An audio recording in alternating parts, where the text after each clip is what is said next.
کہ کام کرنے والے کارگزاری سنائیں گے تو کارگزاری سنانے والوں سے اللہ تعالیٰ اپنے دین کے تقاضے پورے کروائیں گے۔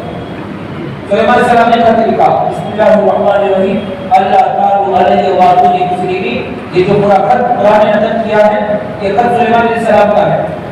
وہ بلقیس کو لکھا تھا سلیمان علیہ السلام نے، اور بلقیس کو خط دینے کے لیے اس کو بھیجا، بولو حضور کو بھیجا۔ اب حضور ایسا چھوٹا پرندہ کہ ہاتھ میں لے کر یوں مسلوں تو مر جاوے، اور بلقیس کہاں تھی؟ ایسے کوئی کھلے میدان میں یا گھر میں نہیں بیٹھی تھی، 7 محلات میں بند بیٹھتی تھی، اور اس کے خاص جو ہے درباری ہی وہاں پہنچ سکتے تھے، باقی کوئی اس کے بعد نہیں پہنچ سکتا تھا۔ ان کے یمن سنا میں رہتی تھی، اور ہزاروں میل دور ہے سلیمان علیہ السلام سے۔ اب اتنے چھوٹے پرندہ کہاں کب پہنچے گا؟ سلیمان علیہ السلام کے پاس تو ایسے درباری، ایسے جنات تھے اور ایسے بڑی طاقت والے لوگ تھے کہ منٹوں میں جا سکتے ہیں، منٹوں میں۔ سلیمان علیہ السلام نے بلقیس وہاں سے چلی ہے تو سلیمان علیہ السلام نے کہا کہ بلقیس کے آنے سے پہلے اس کا تخت یہاں لانا ہے، اور تیار ہے بولو۔ اور تب تک ہی 7 محلات میں بند پڑا ہوا تھا محفوظ جگہ میں، اور بلقیس 2.5 میل کے فاصلے پر تھی، قریب تھی کہ ابھی پہنچ جائے۔ اور سلیمان علیہ السلام نے تشریف کی، کون آئے گا؟ ایوکم یاتینی بعرشہا قبل ان یاتونی مسلمین۔ یہ تشریف کی سلیمان علیہ السلام نے، تو ایک کھڑا ہوا، کہنے لگا انا آتیک بہ قبل ان تقوم من مقامک، میں اس عرش کو آپ کے پاس لاؤں گا، تخت کو آپ اپنی جگہ سے اٹھے اس سے پہلے۔ اب اٹھنے میں کتنی دیر لگے گی بولو؟ اٹھنے میں تخت یہاں عظیم، اور تخت کا اپنا 1 مہینے کی مسافت پر پڑا ہے۔ تو سلیمان علیہ السلام اس کو خط دے کر بھیجتے ہیں، جا جلدی سے بلقیس کو خط دیا، منٹوں میں سلوٹوں میں۔ حضور بیچارہ اٹھ کر 1 مہینے کی مسافت کیسے طے کرے گا، کب طے کرے گا؟ جب اس نے یہ کہا کہ آپ کے کھڑے ہونے سے پہلے عرش لا کر تخت لا کر حاضر کر دوں، تو دوسرا کھڑا ہو سکا، بیٹھ بیٹھ، تو بہت دیر کی بات کر رہا ہے، کتوں کو کہے گا کہ آپ کا پر جلدی سے پہ آپ کھڑے ہو، وہ تو بہت دیر ہے، آپ کا پر انا آتی کبھی قبل ایدیتک دہیرے کا کر۔ قرآن نے یہ سارا منظر کھینچا ہے کہ آپ اپنے پر جمنے سے پہلے لا کر حاضر کر۔ سلیمان علیہ السلام نے اجازت کی، فلما رآہ مستقرا، ابھی اجازت کی پر جمتا کہ فلما رآہ مستقرا اپنے سامنے تک کر پایا۔ اور سلیمان علیہ السلام کہنے لگے ھذا من فضل ربی، یہ میرے رب کا فضل ہے، نظر اللہ کی طرف گئی، وہ اس پر نہیں گئی۔ سیب کا شکر ادا کرتا ہے، اب چیز معلوم خرچ ہوتا ہے، یہاں خوف کری، انہیں تو نہیں خوف کری سے کہا اللہ کا شکر ادا کرتا بابا۔ اس کے سامنے ہاتھ کیا جوڑتا ہے اور اپنے سر کو جھکاتا ہے، اللہ کی چاہے عبادت کر، اللہ کی تعریف بیان کر، اللہ نے اس کو متوجہ کیا ہے تب جا کر اس نے میری خدمت اور تیرا کام کیا ہے۔ ٹھیک ہے، شکریہ ادا کر سکتے ہیں کسی کا، احسان کا شکریہ ادا کرنا چاہیے۔ جو بندوں کا شکر گزار نہیں ہوتا وہ اللہ کا شکر گزار نہیں ہوتا، لیکن خالی اسی کا ہی، اللہ کا کچھ نہیں۔ منع نہیں ہے کہ کسی کا شکر ادا نہ کرو، کوئی دوبارہ کام کر دے۔ سلیمان علیہ السلام فرمایا ھذا من فضل ربی، یہ میرے رب کا فضل ہے۔ تو سلیمان علیہ السلام عفریت کو بھی بھیج سکتے تھے اور صاحب علم کو بھی بھیج سکتے تھے کہ منٹوں میں سربتوں میں جا کر وہ خط پہنچا دے، لیکن سلیمان علیہ السلام نے بھیجا تو حضور ہی کو بھیجا ہے۔ اس سے پتہ چلتا ہے میرے کو دعوت کا بہت بڑا اصول اس سے ملتا ہے کہ جو کام کرنے کے لیے تیار ہوں گے، جو کارگزاری سنائیں گے، اللہ تعالیٰ ان کو اپنے دین کے تقاضے کے لیے استعمال کرے گا۔ کہ سلیمان کی یہ بلقیس کی ہدایت کا ذریعہ حدود بنا ہے کہ حدود نے جا کر وہ خط وہاں ڈالا، وہ خط پڑھا گیا اور بلقیس نے پڑھ کر درباریوں کو جمع کیا، یا ایھا الملؤ یا ایھا الملؤ یا ایھا الملؤ، ان کے بھی جمع کیا، افتونی فی امری، کہ یہ خط آیا ہے، مجھے رائے دو، فتویٰ دو، کیا کروں یہ خط آیا ہے سلیمان علیہ السلام کا۔ ما کنت قاضیۃ امرا حتی تشهدون، میں تمہیں پوچھے بغیر کوئی فیصلہ نہیں کروں گی، تم مجھے رائے دو۔ کہ امیر اپنے ساتھیوں کو لے کر چلے، ذمہ دار اپنے ساتھیوں کو لے کر چلے۔ سلیمان کی بلقیس اپنے درباریوں سے پوچھ رہی ہے کہ تمہارے رائے کے بغیر کوئی فیصلہ نہیں کرتی۔ درباریوں نے رائے دی، نام کو قوتی مغلوبات شدید، ہمارے طاقتور ہے، بڑے ضروری ہے، والامر الیک فانظری ماذا تأمرین، یہ صلاحیت آپ کے حوالے ہے، آپ جو حکم دیں۔ بلقیس نے مناسب نہیں سمجھا کہ اتنی بڑی جو ہے سلیمان علیہ السلام سے ٹکرایا جائے۔ بلقیس نے کہا چلو چلو سلیمان علیہ السلام کے پاس چلو۔ اب وہ سلیمان علیہ السلام کے پاس آئی ہے بلقیس، وہ تفصیلی واقعہ قرآن میں بھی اور تفسیروں میں بھی نقل کیا، اس کی تفصیل میں نہیں جانا چاہتا۔ بات یہ کہ بلقیس کی ہدایت کا ذریعہ حضور بنا ہے۔ اللہ کس سے کیا کام لے رہے بزرگوں، اپنے آپ کو استعمال کرو، اپنے آپ کو محنتوں میں لگاؤ۔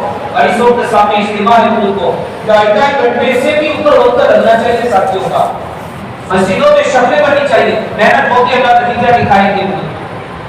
جو نا امید ہو کر نہ بیٹھا، کوئی تیار نہیں ہوتا، کوئی صحیح جواب نہیں دیتا، ہر لوگ آپ کہتے ہیں سنی نہیں دیتے، یہ سب باتیں ٹھیک ہے اپنی جگہ پر، اس کے تذکرے میں رہتا ہو۔ ہم اپنی محنت میں جتنے کمزور ہیں وہ اپنی کمزوری دیکھیں، اور آنکھوں کو اٹھ کر کے اللہ کے سامنے رونا ہو رہا ہو۔ بس ایک بات کہہ کے حضور کو تذکرہ والی شروع ہو۔ آپ علیہ الصلوۃ والسلام کا فرمان ہے الشیتا ربیع المومن، یہ آپ کا فرمان ہے الشیتا ربیع المومن۔ شیتا کہتے ہیں یہ سردی کے مہینوں، یہ سردی کے جو مہینے ہیں نومبر، دسمبر، جنوری، فروری، یہ 4 مہینے سردی کے مہینے ہیں۔ ان سردی کے مہینوں کے بارے میں آپ فرما رہے ہیں الشیتا ربیع المومن، یہ سردی کا زمانہ ایمان والے کے لیے سیزن ہے، ایمان والے کے لیے بہار ہے، سیزن ہے۔ کس اعتبار سے آگے حدیث میں فرمایا 2 باتوں کے اعتبار سے سیزن، دن میں روزے رکھو، دن چھوٹے ہوتے ہیں، نفلی روزوں کا اچھا خاصا ذخیرہ جمع کر لو، اور آگے حدیث میں فرمایا کہ رات کا قیام ہونا چاہیے، لمبی راتیں ہیں بزرگوں، لمبی راتیں 3 ساڑھے 3 بجے اٹھ کر اللہ کے سامنے جو ہے چند نفلے تہجد پڑھ کر پھر رات و نیاز ہو رہا ہو اللہ کے سامنے، منایا جا رہا ہو کہ راتوں کا رونا، راتوں کا بلکنا، راتوں کا جو ہے یعنی آنسو یہ دین میں فتح نصیب کرتے ہیں۔ پھر آپ جس کے پاس جائیں گے وہ آپ کی بات سے تاثر لے گا اور اللہ کے دین کے لیے تیار ہو جائے گا۔ ہماری محنت سوکھی سوکھی محنت ہے بزرگوں، آنسوؤں سے بھیگی نہیں جا رہی، دین کی محنتیں ہو رہی ہے، ملاقاتیں ہو رہی ہے، لیکن رات کا رونا نہیں ہو رہا، رات کا رونا نہیں ہو رہا۔ سلطان صلاح الدین ایوبی رحمۃ اللہ علیہ سے اس زمانے کے باہر بیت المقدس سے باہر ایک بزرگ ملاقات ہوئی، کیا وجہ ہے آپ کے چہرے اداسی ہے چہرے، کہ سنا ہے کہ دشمن کا ایک بحری جہاز آ رہا ہے اور دوبارہ جو ہے اس قبلہ اول پر حملہ کرنے کو وہ آ رہا ہے، تو وہ بزرگ نے سنایا کہ تیرے رات کے بلکنے نے اور تیرے رات کے آنسوؤں نے اس بحری جہاز کو ڈبو دیا، اور تھوڑی دیر کے بعد خبر پہنچی کہ وہ سمندر میں ڈوب گیا۔ وہ سمندر میں نہیں ڈوبا تھا، سلطان صلاح الدین ایوبی رحمۃ اللہ علیہ کی رات کے آنسوؤں نے اس کو ڈبایا۔ بزرگوں کیوں ساتھی تیار نہ ہو اگر رات کا رونا بھی جائے تو؟ اس لیے بطور عاجزانہ میں بھی اس کا قصوروار ہوں، سب سے بڑا مجرم کہ رات کا رونا نہیں ہو رہا۔ ہم سب اچانک کریں کہ ان لمبی راتوں میں رات توڑ کر اللہ کے سامنے روئیں گے اور دین پہ اللہ کے بندوں پر پوری طریقے سے محنت کریں گے۔ اجتماع کا قریباً 1 مہینہ باقی، آج 9 تاریخ ہے، آئندہ 9 تاریخ کو ہمارا اجتماع ہے۔ اس کے لیے ہمت کر کے بولو بزرگوں کہ 4 مہینے کے لیے اجتماع سے یا اجتماع سے پہلے جماعتی کہاں بن رہی ہو، ہمت کر کے بولو۔